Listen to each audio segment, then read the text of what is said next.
Vamos orar? Estenda suas mãos em direção ao pastor. Pai amado, Pai querido, nessa noite está aqui teu servo, Senhor, pastor Norival, que tem cuidado de nós como ovelhas do seu rebanho, Senhor. Obrigado por esta vida, obrigado pela dedicação dele. Mas agora, Senhor, tira o pastor Norival daqui da questão e enche do teu Santo Espírito, Senhor. Usa este vaso poderosamente, Senhor. Nós sabemos que já tratou com ele e agora trata conosco através da vida dele. Abençoamos ele, Senhor, com toda a sorte de bênçãos espirituais no mundo, Senhor, espiritual e celestial, Senhor. Abençoa a vida do teu servo, é a nossa oração em nome de Jesus. Senhor é santo. Você pode aplaudir o Senhor? Amém. Deus abençoe a vida de cada um de nós, as nossas casas. Amém. Queria convidar os irmãos a sentarem-se, podem ficar à vontade. Glória a Deus. Estou muito feliz pelo que Deus está fazendo no nosso meio. Sempre falo da importância de nós valorizarmos os pequenos começos, né? E eu sempre digo que uma semente, ela é uma ordem para o futuro. Quando você, a estrutura comum, a estrutura de uma semente, por isso que Jesus usa esses exemplos nas suas pregações, né? Da semente, se você tiver fé como uma semente de um grão de mostarda, né? Isso é o suficiente. E nós precisamos, por quê? Porque uma semente, ela tem uma ordem para o futuro. Colocou na terra, é para nascer, dar frutos e multiplicar. Algumas coisas acontecem que às vezes impedem dela crescer. Sim, intempéries, negligência de quem está cuidando do terreno. Amém? Então nós temos sementes em nossas mãos. E eu creio que Deus vai fazer grandes coisas. Já está fazendo em nosso meio. Amém? É apenas, só mais uma vez afirmando, né? Esse projeto que Deus colocou no nosso coração. Louvo a Deus pela vida desse casal abençoado, né? O Gabriel e a Isabela, que vão estar, né, como já falaram aqui, dando a aula. E ontem nós fomos lá e fechamos o contrato. Já tem um lugar para a gente poder fazer e ministrar as aulas, muito bem localizado, aqui bem próximo do Centro da Juventude, mais especificamente ao lado do Detran. Ou seja, um lugar de fácil acesso. E a partir de agosto a gente começa, né? Então, glória a Deus por isso. Amém, amados? A mensagem que eu tenho para trazer hoje, que Deus trouxe ao meu coração, eu quero compartilhar com os irmãos. Nós vamos falar sobre... Nós vamos ler hoje alguns capítulos da Bíblia. Em específico, nós vamos iniciar no Antigo Testamento. Mas eu costumo dizer a seguinte coisa: que tudo que a gente leu no Novo Testamento e todas as profecias, elas convergem para Jesus. Elas sempre vão estar direcionadas para eles. Eu vou trazer aqui inicialmente o contexto de uma aliança antigamente que teve, e depois nós vamos falar da nova aliança que é Jesus. Amém? E Deus me fez ficar atento para um detalhe que eu acho muito importante. Vocês veem que por diversas vezes aqui eu sempre falo da construção do tabernáculo. Por que especificamente eu falo da construção do tabernáculo nesses nossos dias? Porque é exatamente o que nós estamos fazendo aqui. Nós estamos criando o ambiente, podemos dizer assim, onde nós vamos adorar o Senhor. Primeiramente o povo saiu do Egito, né, foi levado para o deserto. Nós já falamos diversas vezes sobre isso. E Deus começa a entregar alguns detalhes, algumas especificações muito bem detalhadas. Se você for ler o livro de Êxodo, você vai ver que Deus entregou detalhadamente o tabernáculo para Moisés. Os ambientes, os utensílios, tudo. Mas eu queria, nessa noite, né, nessa tarde, nesse início de noite, focar somente em um objeto que é muito importante dentro do tabernáculo, da estrutura do tabernáculo, que é a arca. E essa arca, ela vai ter para nós hoje um significado muito grande, porque o Novo Testamento trouxe uma nova percepção, um novo entendimento do que é essa arca. Amém? Então vamos abrir no livro de Êxodo 37, bem no versículo 1, do 1 ao 2, inicialmente. Êxodo 37, do 1 ao 2. Quem achou, dá um glória a Deus aí. Quem ainda não achou, pode ficar em silêncio, que é para não passar vergonha. Amém. Vamos lá. Diz assim a palavra do Senhor. Fez também Bezalel a arca de madeira de acácia, de 2 côvados e meio era o seu comprimento, de 1 côvado e meio a largura e de 1 côvado e meio a altura. De puro ouro a cobriu, por dentro e por fora cobriu, e fez uma bordadura de ouro ao redor. Amém? Glória a Deus. Vamos ficar até aqui por enquanto. Gente, o que me chama muita atenção na construção do tabernáculo, em tudo, que se a gente for falar cada detalhe aqui, vai dar pano para manga, como a gente costuma falar, né?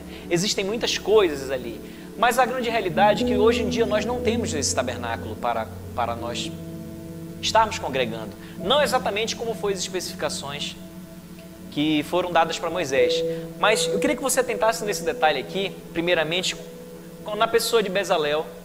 Bezalel foi um homem que, quando Deus deu a visão para Moisés de construir o tabernáculo, ele entregou a Bezalel o dom de trabalhar com ouro. Ele deu para Bezalel o dom de trabalhar com finas artes. E mais, ele entregou também para Bezalel uma unção de ensinar pessoas, ensinar outros a fazerem, né? Então, hoje a gente vê isso também em tudo que a gente faz, o trabalho de pregação, ele é um ensino, o trabalho como vai ser feito na escola de inglês, ele é um ensino também. Agora, o que é interessante aqui é porque ele fala de uma madeira que é utilizada. Eu queria que vocês refletissem comigo em cima disso. Nessa estrutura do que compõe a arca. Diz aqui a palavra do Senhor que ele utilizou a madeira chamada acácia, né? É isso? Olha só.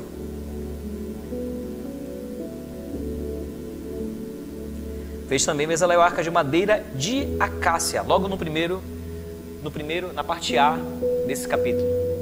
Então, olha só. Sabe o que eu percebi, gente? Eu estudei um pouquinho sobre o que significa essa acácia. O que é a acácia? A acácia, ela é uma madeira, na verdade ela é uma árvore que nasce no deserto. E é uma árvore sem muita beleza.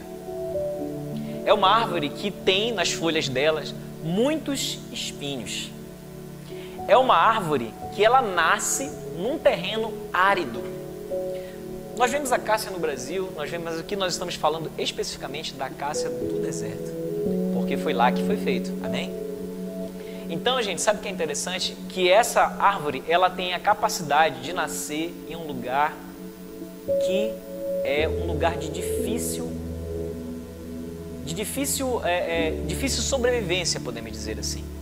É muito difícil árvores grandes nascerem naquele lugar, porque não tem chuva.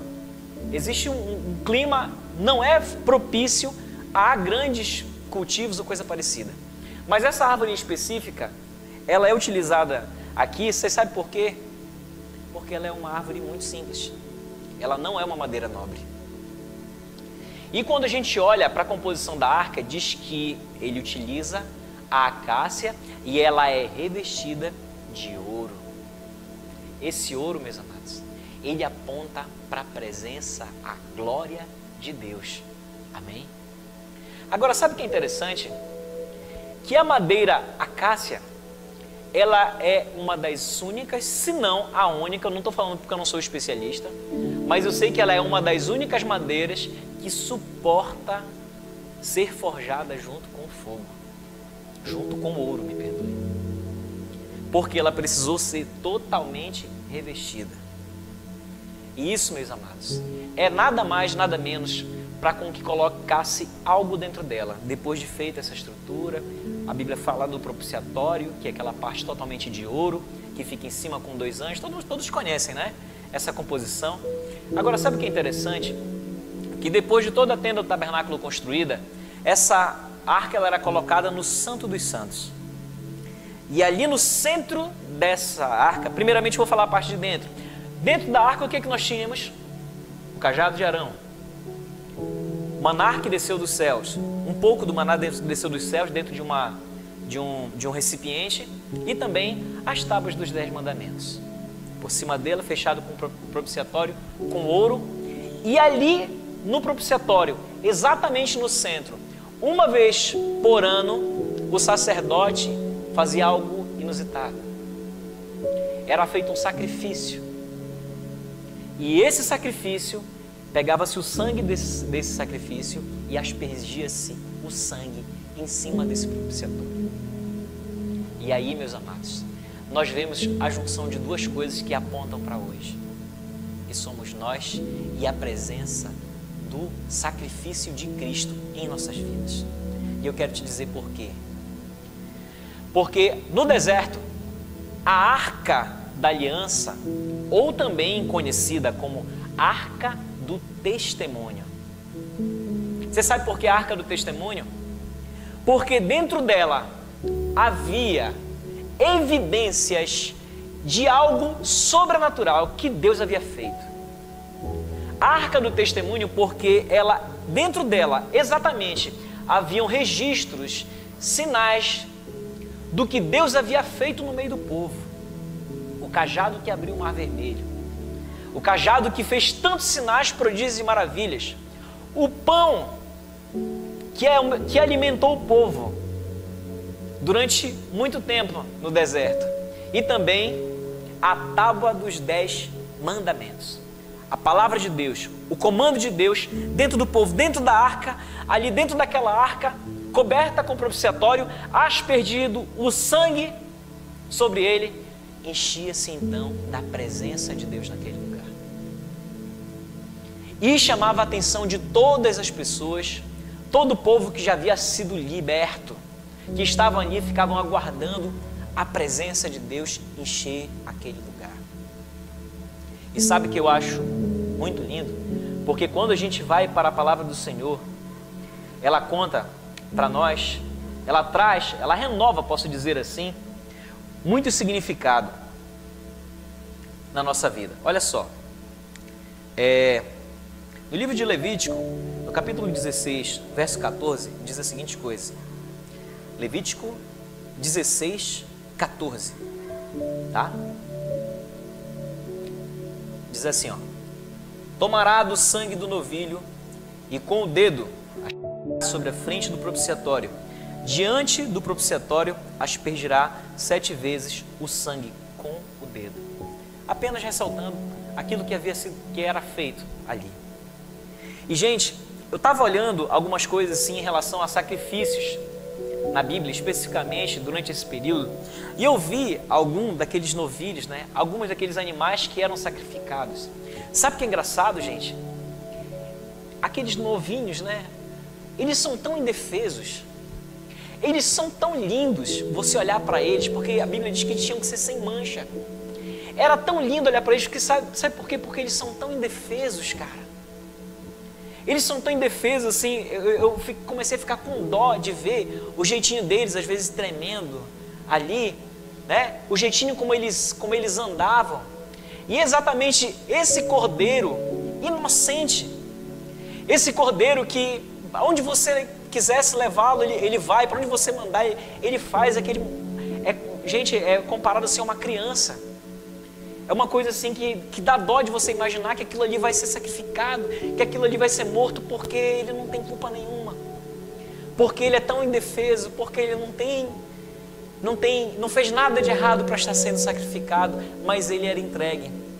E aquele sangue era aspergido em cima da arca do testemunho, da arca da aliança, e a presença de Deus enchia aquele lugar. E é impossível olhar para isso sem imaginar o nosso Cristo Jesus.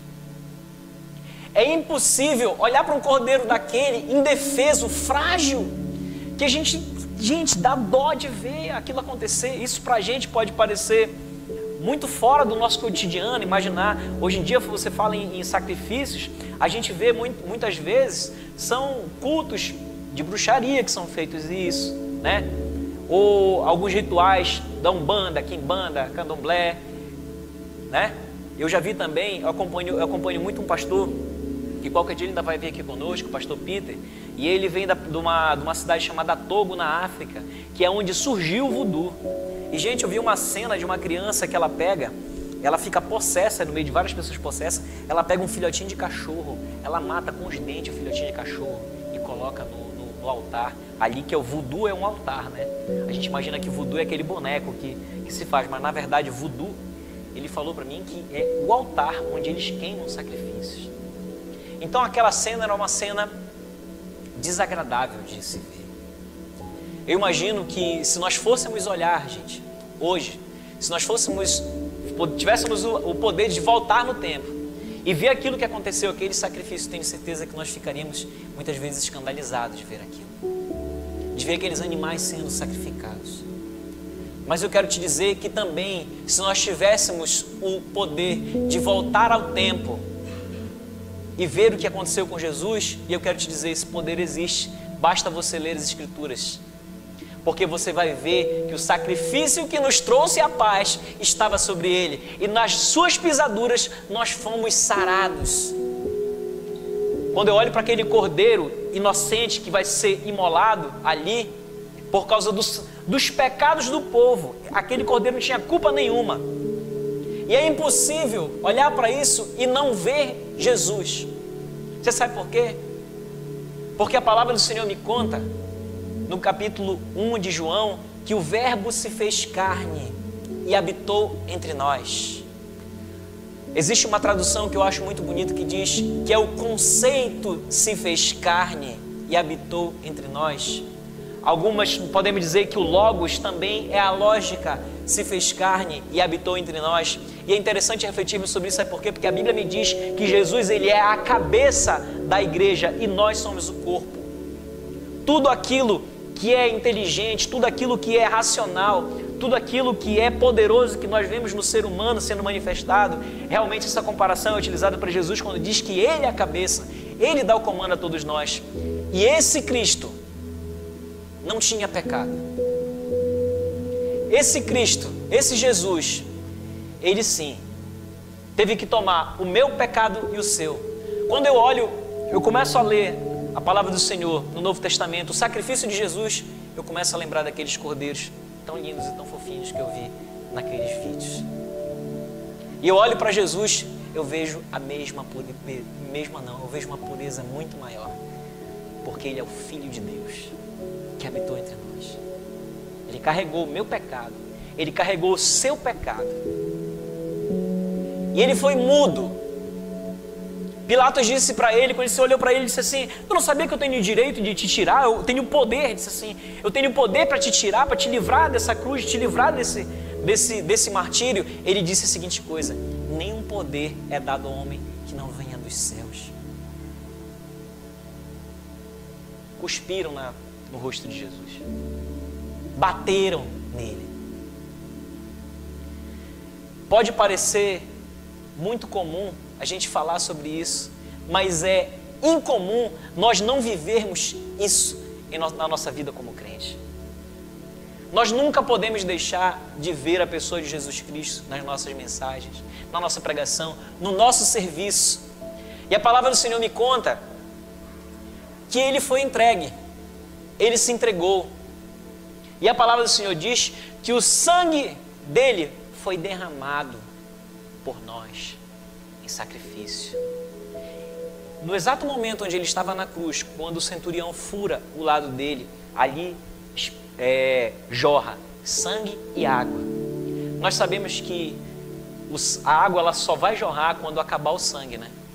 Depois que todo o sangue sair, é que a água começa a sair.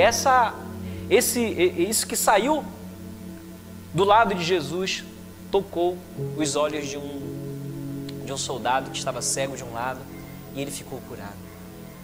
Eu quero te dizer, meu amado, que é preciso em nossas vidas que o sangue de Jesus seja aspergido sobre nós, que nós possamos ter em nós essa mancha do sangue de Cristo, aonde quer que nós formos, para com que a presença de Deus se manifeste.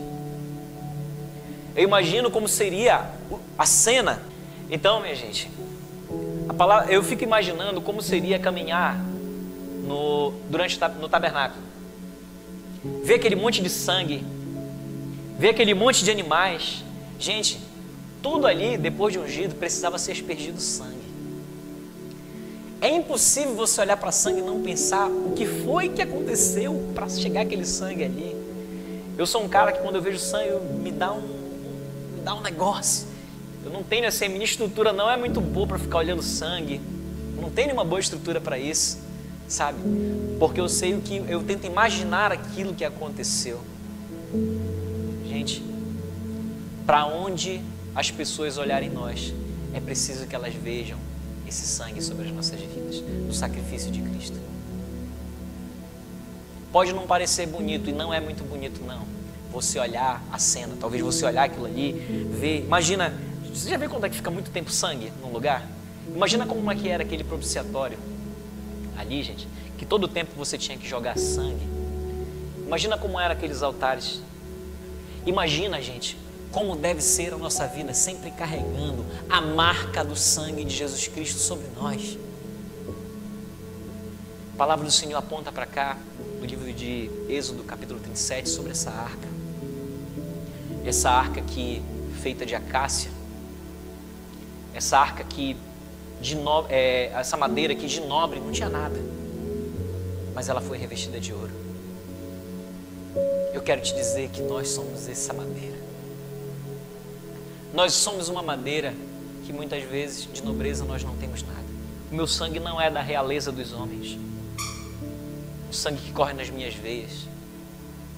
O meu biotipo não se aproxima de nenhuma das realezas que você pode ver na Inglaterra ou qualquer outro lugar.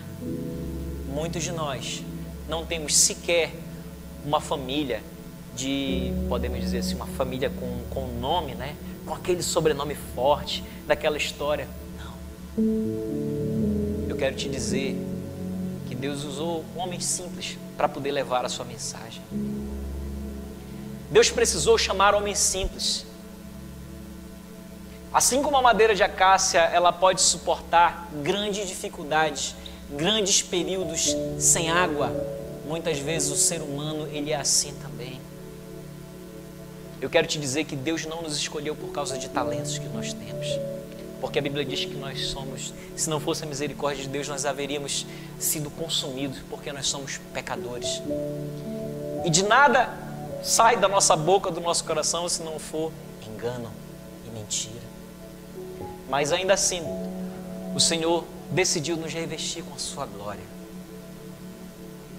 Ele decidiu nos revestir com a sua presença, assim como Ele fez com a madeira de acácia, que entre todas as madeiras não era mais nobre. Talvez entre todas as pessoas do mundo, você e eu não somos os mais nobres, mas nós somos escolhidos para manifestar a presença de Deus, porque hoje nós somos verdadeiramente a arca do Senhor nesse lugar. E às vezes nós não temos essa consciência. Você sabe por quê? Porque muitas vezes nós não valorizamos o sangue de Cristo que foi aspergido sobre as nossas vidas. Meus amados, a Arca da Aliança, ela carregava dentro dela sinais, evidências de sinais, prodígios e maravilhas, evidências do que Deus havia feito. E a palavra do Senhor nos conta, no livro de Atos 1, versículo 8. Deixa eu conferir se é isso mesmo. É isso mesmo. Livro de Atos 1, versículo 8.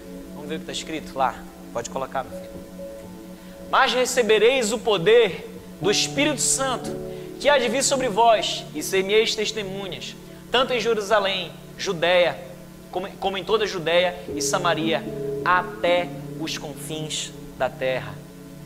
Amados, eu quero te dizer que você agora é onde Deus escolheu para carregar o testemunho de quem Ele é. É interessante porque quando a gente olha a estrutura do tabernáculo, o tabernáculo de Moisés, ele não foi construído com tijolos, com pedras. Ele foi construído com objetos nobres. Sim, a palavra do Senhor conta inclusive que 29 talentos de ouro foi utilizado no total da árvore. Gente, você sabe o que é 29 talentos? Um talento, aproximadamente, tem gente que diz que era 30 quilos aproximadamente. E outros estudiosos dizem que 60 quilos. Imagina o que é 60 quilos de ouro. Então, é muita coisa. Era uma obra muito cara, assim, que foi feita com doação, com oferta das pessoas, do povo. Agora, é interessante que quando ele foi desenvolvido, a intenção do tabernáculo era fazer com que Deus se manifestasse naquele lugar. Exatamente na arca. E a estrutura do tabernáculo, ela não era feita com alicerces. Ela era feita somente com tendas. Você sabe por quê? Porque o povo era nômade naquela terra. O povo havia sido liberto não para viver no deserto, mas para viver na terra prometida. Mas Deus escolheu se manifestar neles, inicialmente, e construir o tabernáculo em tendas, porque era muito mais fácil de desarmar e armar em outro lugar. Eu quero te dizer que o Senhor nos escolheu para não ficarmos presos a uma parede, para não ficarmos presos a religiosidade, posso dizer assim. O Senhor te chamou para ser livre. E assim como Ele fez o tabernáculo com essa possibilidade de ser transportado, de ser levado para vários lugares, é interessante que, se a gente for ler as histórias de guerra na Bíblia, ela mostra diversos momentos onde, na guerra, quando aparecia a Arca da Aliança, gente, a Arca da promessa que Deus tinha feito com o povo, a arca que era uma evidência de tudo que havia feito neles, que eles começavam a pelejar, se de repente eles se sentissem desmotivados, estivessem perdendo, ao olhar para a arca, o povo todo se revigorava, eles ficavam cheios de coragem. Sabe por quê? Porque eles entendiam que Deus era com eles. Eu quero te dizer que você carrega esses sinais dentro de você. Você carrega. Nós somos essa arca. É preciso que haja uma imersão dentro de nós, entendermos o valor que Deus nos entregou, gente. É olhar para nós e entendermos a primeira coisa: eu não sou melhor do que ninguém. Eu sou falho. Eu não sou mais nobre que ninguém. Tiro para mim um exemplo da acácia, aquela madeira que é a mais corriqueira de todas. Assim temos que ser, mas entendendo que somos revestidos de Deus, entendendo que Ele nos criou com propósito. O teu testemunho, 2 Coríntios 3, diz que nós somos carta escrita, também no versículo 1 diz: nós somos carta escrita e lida por todos. Dentro de nós, nas nossas vidas, nós carregamos o testemunho do que Deus fez nas nossas vidas. O que Deus fez com a gente. Você sabe por quê? Porque você hoje em dia é a arca que carrega os sinais, a arca do testemunho. Você carrega na sua vida, na sua história, o testemunho do que Deus fez. E se você ainda não tem história para contar, eu quero te dizer, comece a abrir o seu coração. Você que está ouvindo a gente, comece a abrir o seu coração e permitir com que Ele entre e confronte você, e Ele comece a manifestar na sua vida sinais, prodígios e maravilhas. A transformação precisa existir nas nossas vidas. É preciso com que nós, assim como a madeira de acácia, que pode ser uma madeira desperdiçada, que para muitos ela é desprezada, para Deus não. Para Deus você não é desprezado. Para Deus Ele te reveste de ouro. Sabe por quê? Porque apesar de você ser simples, Ele sabe que você é o único que pode carregar a presença dEle com você. Os anjos queriam pregar o Evangelho e Deus deu essa oportunidade para nós.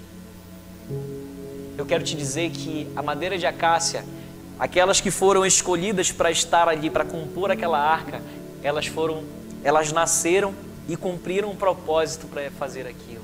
Eu quero te dizer que nós precisamos ter propósito na nossa vida. Nós precisamos ter o propósito e cumprir o propósito de Deus nas nossas vidas. Um pastor que eu admiro muito, eu leio algumas coisas dele, e ele fala, Luiz Hermínio, o nome dele, ele fala que não existe maior fracasso em ter sucesso naquilo que Deus não escolheu que a gente fizesse. Já pensou que é isso? Não existe maior fracasso do que ter sucesso naquilo que Deus não quer para as nossas vidas. E muitos de nós, às vezes, temos sucesso, queremos empreender coisas. Nós vemos aí, hoje em dia, muitas pessoas que direcionam a gente estão aqui na palma da nossa mão, com os influenciadores que tem no mundo. Nós vemos pessoas de 17, de 20 anos, nada contra a idade, mas você acha realmente que essas pessoas podem dar o rumo da tua vida, ou o caminho que você tem que seguir? Você acha mesmo? Ou será que nós somos capazes de olhar para a palavra de Deus e dizer sim, é isso que eu preciso seguir? Sabe por quê, gente? Nós não precisamos de influenciadores. Nós precisamos de líderes que sejam presença de Deus em nossa vida. Nós precisamos ser líderes que encham as pessoas da presença de Deus. Nós precisamos ser líderes que carregam a presença de Deus, o testemunho do que Deus fez nas nossas vidas, aonde quer que a gente vá. Entender que o que nós estamos vivendo aqui é algo temporário. Amém, é algo temporário. Todos já viram que a gente tem projetos para estar em outros lugares. Deus vai nos levar para lá, gente. Eu não tenho dúvida disso. Porque eu sei que esse projeto nasceu no coração de Deus. E quando eu olho para vocês, eu vejo o projeto de Deus acontecendo. Quando eu vou nas células que a gente tem na segunda-feira, na quinta-feira, que eu vejo as pessoas ali, Deus me diz, meu filho, tá vendo? Era isso. E vocês ali fazendo, executando, Deus vai estar usando vocês. E as pessoas vão olhar para vocês sempre e vão dizer assim, caramba, eu estou sentindo a presença de Deus aqui nesse lugar. Você sabe por que ela sente? Porque um dia vocês tomaram uma atitude. A palavra do Senhor nos diz que a gente tem que buscar primeiramente o reino de Deus e tudo mais vai ser acrescentado. Mas muitas vezes nós invertemos os valores na nossa vida. Nós não vivemos isso muitas vezes. Por diversas vezes eu não fiz isso. Por diversas vezes eu, como madeira de acácia, tentei ser um IP. Tentei ser uma madeira de lei muito preciosa. No norte do Brasil, de onde eu vim, existem várias madeiras preciosíssimas lá. Todos os lugares do mundo inteiro querem pegar a madeira daquele lugar. A própria Gibson, uma grande marca de guitarra, faz as suas guitarras com as madeiras que nós temos lá. E eu, ao invés de entender quem eu sou, eu quero ser mais, tento ser nobre sendo que eu não sou. E Jesus me lembra todo o tempo, meu filho, te lembra de onde eu te tirei. Será que você já parou para pensar isso na sua vida? De onde Deus te tirou? E o mais importante, para onde Ele quer que você vá? Sabe por quê? Porque Deus ele tem um propósito para a minha e para a tua vida. Nós precisamos ter sucesso naquilo que Deus entregou para nós. E eu só vou entender isso verdadeiramente quando eu perceber que eu não sou nada, que eu preciso da graça dele para me revestir desse ouro, daquilo que é nobre. Eu preciso da presença de Deus, porque se olharem para o pastor Norival, existe apenas um homem comum, simples, de pouco intelecto. Se olhar para cada um de vocês, o que será que cada pessoa pode ver? Mas eu quero te dizer que quando Deus entra no negócio, Ele te cobre de ouro. Deus ele faz você, ainda que seja simples, Ele faz de você nobre. Ele te reveste totalmente de ouro. E ouro é tudo aquilo que o mundo quer, tudo aquilo que o mundo deseja. Mas o ouro, nesse sentido aqui, ele mostra a glória de Deus. E dizer para nós que ainda que sejamos simples, ainda que sejamos muitas vezes pobres, Ele nos escolheu com propósito e Ele nos faz nobres na presença dEle. Porque a arca poderia ser somente um objeto de admiração.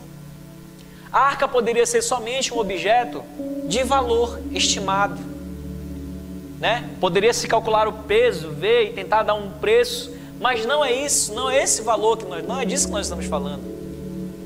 O que nós estamos falando da grande importância que havia a presença da arca da aliança, a arca do testemunho no meio do povo de Israel, era a presença de Deus e tudo que Deus havia feito que estava dentro dela. Assim somos nós. É essa grandiosidade que nós devemos buscar e devemos entender, mas acima de tudo, tendo a clareza de que tudo isso só é importante porque existe uma marca do sangue do Cordeiro em cima de nós. Foi aspergido sobre as nossas vidas. Quando nós recebemos Jesus como nosso Senhor, como nosso Salvador, quando nós entendemos, entregamos as nossas vidas para o Senhor e deixamos com que Ele haja em nós, com que Ele trabalhe no nosso caráter, com que Ele mostre os nossos defeitos, porque a Bíblia diz que Ele é a luz do mundo e o mundo o queria, mas o mundo não o conheceu. Mas a todos quantos receberem, como leu o irmão aqui, deu-lhes o poder de serem feitos filhos de Deus. Quando a gente recebe Cristo, a gente passa a ser filho de Deus e nós deixamos de ser uma simples madeira largada e passamos a ser pessoas nobres por causa dele e não por causa de quem somos. E sobre as nossas vidas, a marca do sangue do Cordeiro faz com que a presença dele se manifeste. Deus me desafia e eu sempre vou estar desafiando vocês a sermos isso lá fora, a mostrarmos lá fora, porque o Senhor escolheu a mim e escolheu a você exatamente para isso. Muito obrigado, de Deus, você é uma bênção. Deus nos escolheu exatamente para isso, para com que a gente esteja lá fora manifestando a presença de Deus, gente.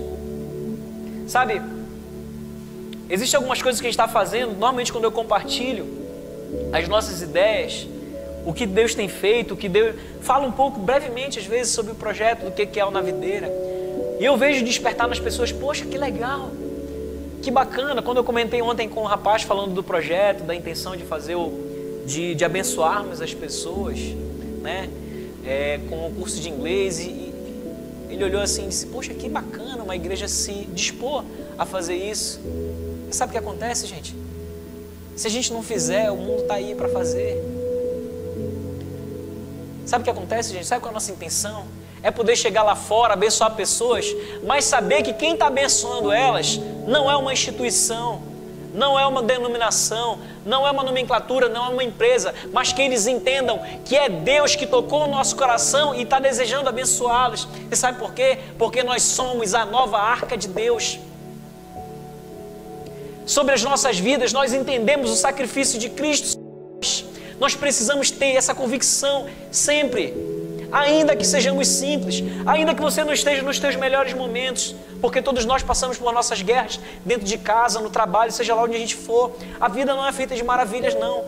E Jesus falou isso, no mundo há vez de ter aflição, mas tem de bom ânimo, porque eu venci o mundo. Ânimo, não existe aquele negócio de recebe bom ânimo, né? Não tem isso, gente. O ânimo, ele vai partir de você, única e exclusivamente de você. O ânimo é a tua atitude, é você não estar com vontade de fazer, você não está se sentindo bem, mas você sabe a quem você pertence e você sabe qual o propósito que você tem que cumprir na sua vida. Você sabe que aonde você for, apesar de simples, apesar de ser um problema, você tem capacidade de suportar intempéries. Você teve capacidade na sua vida para vencer diversas diversidades, diversas frustrações. Eu quero te dizer que Deus te escolheu, não é porque você é fraquinho, não. Deus escolheu de verdade, porque apesar de simples, você é forte, sim. Ele escolheu porque Ele sabe o que você pode aguentar. Ele sabe porque você é o único que pode ter mesclado Ele com você. Assim como Ele fez forjando lá, revestindo a arca com ouro, Deus quer fazer a mesma coisa com as nossas vidas. Pegar a nossa simplicidade e encher da presença dEle, nos fazer nobres na presença dEle. É isso que o Senhor quer fazer conosco. E sempre olhar para o sacrifício de Cristo na cruz. Entender que Ele resgata tudo isso. Quando Ele diz, eu sou a porta, e ninguém vem ao Pai senão por mim. Quando Ele olha para nós e diz que nos escolheu, que nós somos chamados, nós sentimos em nosso coração isso. Nós precisamos, gente, levar esse avivamento lá para fora. Eu quero te dizer que o avivamento verdadeiro, ele gera transformação em uma sociedade. O avivamento verdadeiro, ele é grandioso, não só porque você fala em línguas, é de Deus sim, você tem que falar em línguas, você tem que orar, amém, glória a Deus por isso. Se Deus te entregar o dom, isso é uma bênção, mas você não pode ficar somente nisso, você precisa buscar mais, porque uma igreja, ela não vive de entretenimento, uma igreja vive da presença de Deus, uma igreja vive da pregação da cruz, uma igreja vive do sacrifício da cruz de Jesus Cristo que morreu por nós. Gostou desse conteúdo? Então acesse nosso site navideira.com.br. Inscreva no nosso canal no YouTube para não perder nenhuma das nossas palestras. Na Videira, sem paredes, mas com raízes.